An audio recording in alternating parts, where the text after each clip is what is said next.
I'm back with another infrared video. This time I've got my Mamiya 645. Now this camera I'm going to be selling, as you know from watching my Fujica versus Mamiya 645 video. But before I do that, this camera has a really cool feature.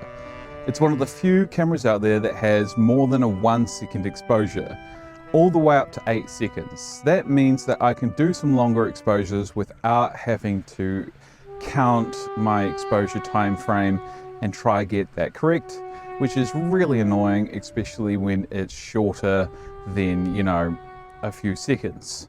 So what I'm going to do today is shoot at f8 and 1 second for my standard infrared exposure.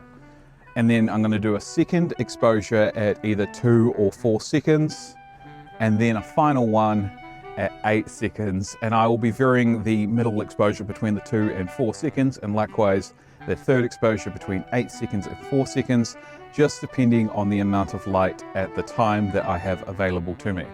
Okay, first shot done. Now switching to f11 and 2 seconds. Okay, time for my second shot. That was f11 and 2 seconds.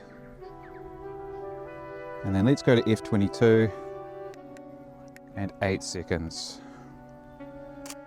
Now, the reason why this camera is exceptionally good for this kind of task is that if f8 is 1 second with infrared on a sunny day, then all you need to do is remember that your stops of light are just simply 1 second, 2 second, 4 seconds. So if you are increasing your exposure time from 1 second to 2 seconds, then you need to decrease your f-stop. So you need to go from f8 to f11 so that you're keeping your exposure correctly.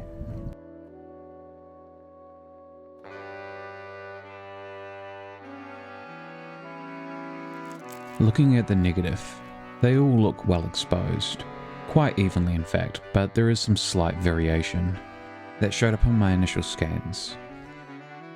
However, in post, they are almost near identical, not necessarily actually identical, but quite similar.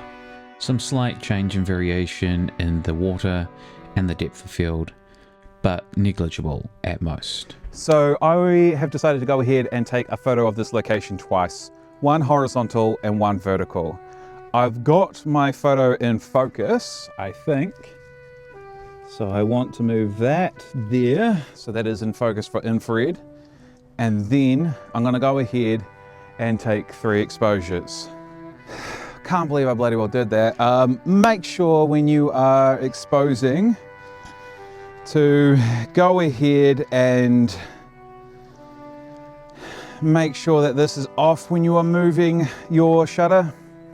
Don't do what I just did. So first photo is overexposed, second photo is exposed, which means that batch is screwed. So instead I'm going to do 1 second, 2 second, 3 second, 4 second, and use up my second batch as well. So let's try that again.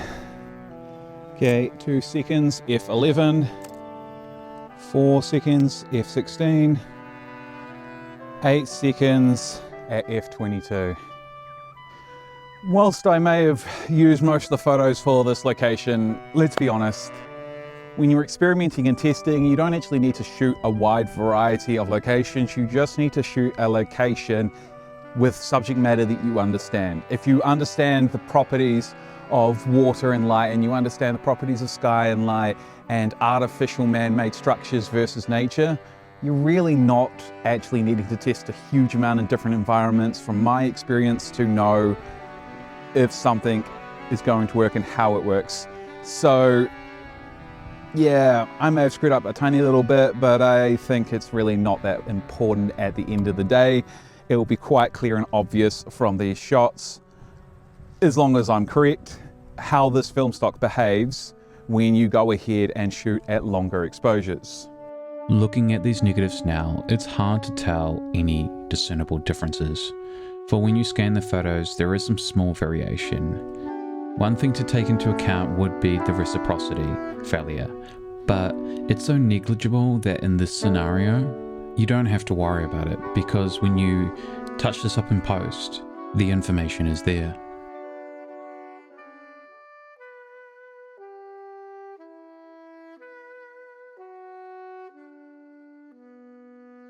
Okay, so I messed up the second shot. I still had it at f8. It was slightly overexposed, but if you want to overexpose by a stop and see what 2 seconds looks like at f8, I guess there's an example.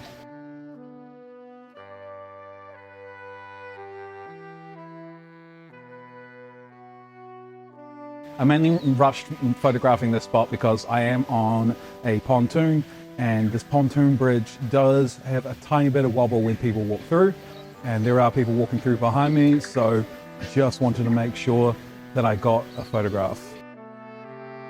So one of the key things I was looking for was how shooting infrared film would look if I did longer exposures. Would the water change dramatically? Would the sky change dramatically? Would foliage change dramatically? And I was compensating for the overexposure by increasing the f-stop. Now this accident showed me that there was a little bit more to this. It was possible for me to just overexpose the film instead, and I would get quite a different look versus trying to compensate for the overexposure by increasing the f-stop. So I'm going to go ahead and shoot my final 3 photos on this roll. 1 second f8, 2 seconds let's do 4 seconds f16 and then 8 seconds f22. Okay. Oh, I did the same thing again. Alright. Gotta really make sure this clicks out.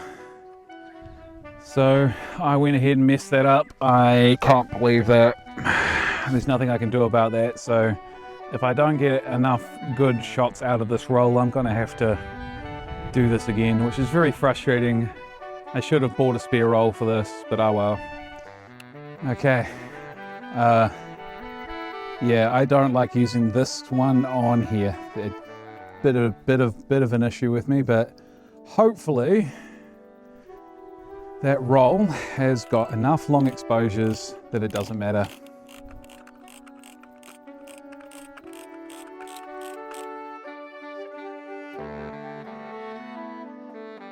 So, for this experiment, what did I learn?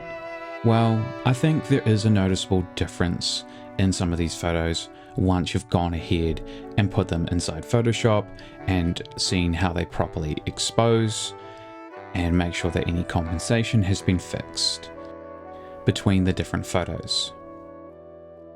With the longer f-stops, there is definitely, on average, a more darkening of the sky and also a stronger darkening of the water. Now, if you want to go ahead and have reflections show more strongly in the water, I would suggest, based on that overexposed photo by 1 stop, that there was quite a dramatic difference there, and that's what you should go ahead and do. Was there a noticeable difference when shooting with the f-stop and the background? Yes and no.